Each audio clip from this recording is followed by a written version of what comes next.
Hello again, we're back once again for another weird SU podcast. I'm Harry still, funnily enough, the current president. I'm joined by Alex, my predecessor, and Ed, who joined us as VP. The only VP Campaigns and Welfare. It's a proud title, that one. You can see his name standing alone, beautifully glowing on the board downstairs in the bar entrance. We're going to reminisce and chat some rubbish about campaigns for the next 10 odd minutes, and hopefully you're going to stick with us, but we're going to be able to tell if you cut out, and then I'm also going to be able to find out what your student ID number is and hunt you down through MSL. That's just me though. What is MSL, Harry? So yes, I think we're going to talk about campaigning and manifestos and a few old stories and random bits and nuggets of information and gossip from there. Ed's got a cracking story to start us off with there, haven't you, Ed? No pressure. Well, it's probably not what I would advise. Well, you could do it, work well for me. You could just, copy someone else's campaign almost identically, but not. So, So did you copy your campaign? Or are you suggesting someone copies your campaign? No, don't copy my campaign. I Okay. copied the it was easier because there was a team, so they had a certain name, and my slogan rhymed with their certain name, Yeah. and they all wore a same colour, which I then wore. So it kind of, So what would you have done if your name was Steve?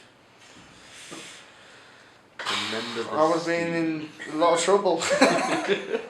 Just find things that rhyme with your name. Okay. That's a good motto. Steve. Alex is one of those tricky ones. It's like orange. Your name. Orange doesn't rhyme with Alex. No, There's exactly. purple and rainbow in there, and you've got a right lovely start, haven't you? We're literally talking just a second ago. The Hinge. two key. Pardon? Hinge? Hinge. No. Okay. We're still talking about Steve, or we moved on from there. Yeah. Oh, okay. I've got Barry and Gary. That's as far as I can get. Gary. Random Gary. Cracking that. Yeah. Anyway. Okay. We led with the two key facts of get your name right and end it with something catchy. Yeah, I There's think. Well, obviously, Yeah, because we can cut now. obviously, because you can shorten my name to Ed from Edward. Edward. No, but if you're gonna do that, then make sure that's what's on the ballot paper when you submit your nominations. So don't. Shorten your name to Well- Ed. Well, you could do that. Steve. But don't be, don't submit your, name as Harold. Harold Hodges and then run a campaign of vote Harry. That'd just be a bit silly, because that could be someone else run called Harry. Or you could just not submit your name as Harold at all. I mean, Yeah. that's my personal advice. Don't be Harold. I guess that's just... Hashtag ask Harry. Or Harold, depending on how posh you are. I'm just trying to think about manifestos. Manifestos were always a bit of a stressy thing, weren't they? They're always a bit like, it's like an essay deadline, except at the end of it, nobody's going to look at it. You don't get marks for it, do you? You just get a couple of people go, Yeah.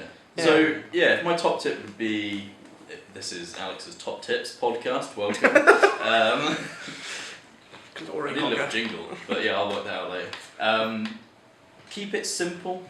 Don't fill the words just because they're words. That's true for an essay as much as it is for a manifesto.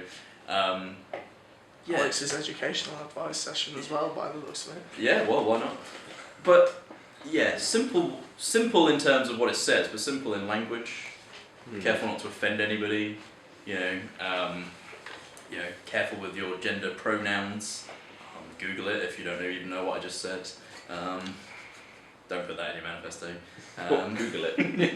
You don't know what my manifesto is, Google it. What am I going to do this year? I'm just going to Google it.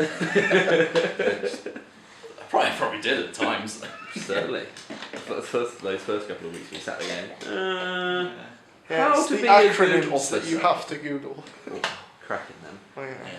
But I think one of the best recommendations, especially if you go back over the archive of previous candidates, like one of the best ones that make people stick out is people lead their main I might say main canapes, main manifesto points. I love a canapé. I'm sure you do. And a car. I don't know. I've lost it now. Anyway, I love a car too. It's those people who lead all their main manifesto points with like a header, just like you'd subtitle something, because you're getting loads of people who read it in detail and want to know exactly what you've got to say about yourself. But also people are flash reading things, and those Yeah, are the, like I You've think got 7 everyone's. manifestos I think to read, everyone's flash reading because I didn't even read my teammates' manifestos. I just flash read them. So it's probably what the voters are doing. Alright, yeah. Can we stop this now? yeah, thanks for that. Yeah. I'll Well, remember it. yeah. Just. I mean, what are they like? 400 words. Oh, like an A4 pen. I think Yeah. I thought the 500. Maybe I don't know. Yeah, but like an A4, and if you're reading 7 A4s, unless you're a lecturer, you're Who not. You're doesn't not. get to vote anyway? Yeah. Unless you're a PhD and you do. Well, no. What I was suggesting was they like to read, and students don't. So, that was my takeaway. No. Were we okay. just talking about not offending people? Yeah. Sorry, students. Yeah, it's always one of those ones when you're up to the deadline, sort of making tweaks, and is this a really good point? But what about this? Is it feasible? It's like it doesn't really matter. Like if you think it's a good idea and you think it's something you'd like to do, it doesn't matter whether it's impractical. You're not being elected on what's practical or not. I mean, if it's outrageous, then yeah, people are going to think you're a fool. But that's not the point, is it? Yeah. Yeah, I have at that point seen various people try and run on, like free beer manifestos and things, and sadly for us beer lovers, that is not a thing. Unfortunately.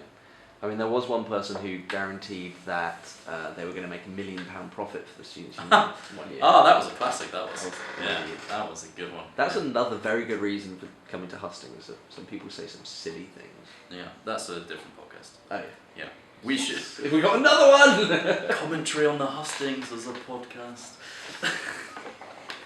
Brutal. Yeah.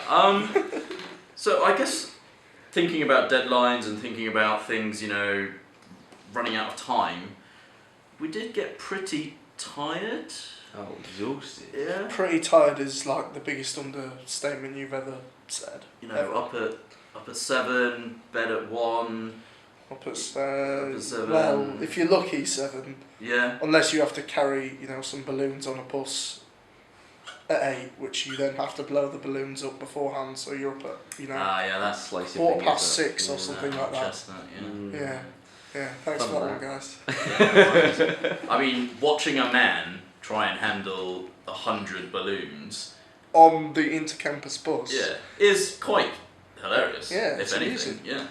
We didn't really do very much campaigning on that bus. I remember being very determined to talk to everybody about my balloons, but you kind of got... No one really behind it. wanted to. It's only when you stand up in front of 100 people with earphones in, and they look at you, and there's a certain look on someone's face when they're like, "If you dare talk to me."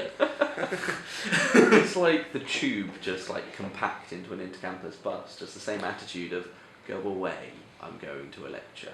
Yeah, so the bus isn't always the best place to campaign, would probably be the summary there. Yeah. But go for it if you Oh, if you you might got- get a few votes out of it, Yeah, if you've got like a bus-related idea. Yeah, Bus or is if probably a good or place. if you need to get between campuses, if you want to campaign. Oh wait, no, yeah.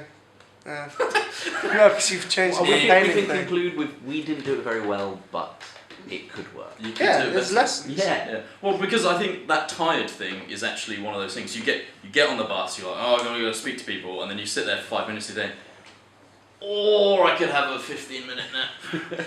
You want to be very sure that you're surrounded by your friends who aren't going to take photos of you, because that's like anti-campaign material. Oh, okay. Yeah, let me get my phone out and show you these. Ask Carrie about sleeping. Yes, I can definitely answer that one. So yeah, I mean, manifesto, roping that in the campaign fatigue and everything. As much as we might say, just be considerate about yourself, make sure you sleep, make sure you eat, all the rest of that stuff, is about, I think, as much of it as possible is getting prepared prior to the week before elections, because that's always just frantic. Yeah, I think do as much as you can beforehand, and then after each day of campaigning, I know it's the last thing anyone wants to do, but kind of review what worked and what didn't work at the end of the day, because you don't want to spend your next day making the same mistakes, because that'll just get frustrating for everyone. So yeah, don't do that. That's a really good piece of advice, and to have it in person as well, it just works better than social media. It's a really good way of reinvigorating the team, so yeah, keep that in mind, but good luck.